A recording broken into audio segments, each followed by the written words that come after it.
થોડી અંદર. હવે ધારો કે આગળ પેલું ગાડી પડી છે ને તો થોડી સહેજ બહાર લેવાની. બસ બહુ પેલી બાજુ આખો પટ્ટો નહીં બદલવાનો, સહેજ એનાથી 1 ફૂટ અડધો ફૂટ જેવી બહાર રાખવાનું. જવા દો દીદી સ્લો.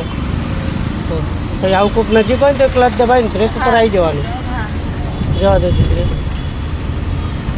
જવા દો, જવા દો. હવે સેકન્ડ કરી લો, ક્લચ દબાવીને ડાબી બાજુ પાછળ, સ્ટીરિંગ આ બાજુ રાખીને કરી લો સેકન્ડ પાછળ. બસ ક્લચ પૂરો દબાવવાનો, અધૂરો નહીં રાખવાનો. સ્લો આ બાજુ રાખો. ગાડી ક્યાં જાય છે, પટ્ટો ક્યાં છે? હા સ્લો. બહુ પેલી બાજુ ઓછી લઈ જવાની. પટ્ટાની આપણે લેફ્ટ સાઈડ જ વધારે ચલાવવાનું જોઈએ. આ બધા ચલાવે છે તો રાઈટ ચલાવે છે ને, તો આપણે લેફ્ટ તો લેફ્ટમાં જ રહેવાનું. જો આપો આપો એક્સિટર થોડું, આપો થોડું એક્સિટર.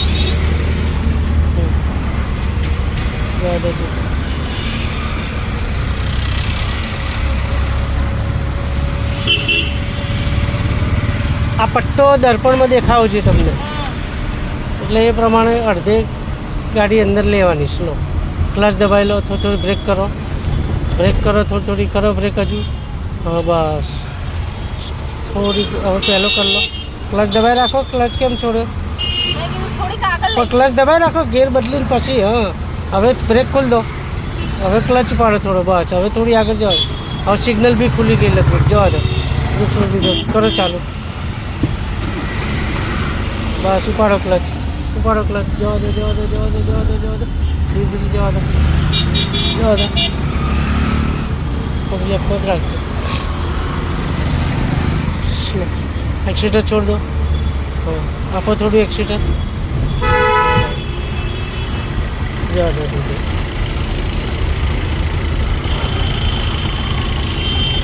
સ્લો થોડી અંદર રાખો.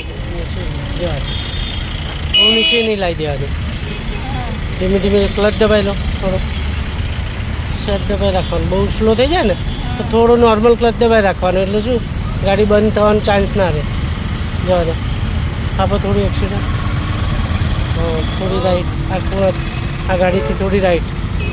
લેફ્ટ સાઈડ જે ગાડી સાધનો જે પડ્યા છે ને, તો એનાથી કેટલી દૂર રાખવી એ જોઈ લેવાનું, કે ગાડી ઘસાવી ના જોઈએ ને. આપો એક્સિડન્ટ. જવા દો દીધો. હવે સેકન્ડ લઈ લો, ક્લચ દબાવી ડાબી બાજુ પાછળ. જવા દો, ઉપાડો ક્લચ. જવા દો. Slow slow slow. એ વરે છે ને સ્લો, તો ક્લચ દબાવીને બ્રેક ઉપર આવવાનું નીચે. જવા દો. ખ્યાલ? સ્લો કહું ને એટલે ક્લચ દબાવીને થોડી થોડી બ્રેક કરવાની. સ્પીડ પ્લસ માઇનસ કરતા રહેવું પડે. જવા દો.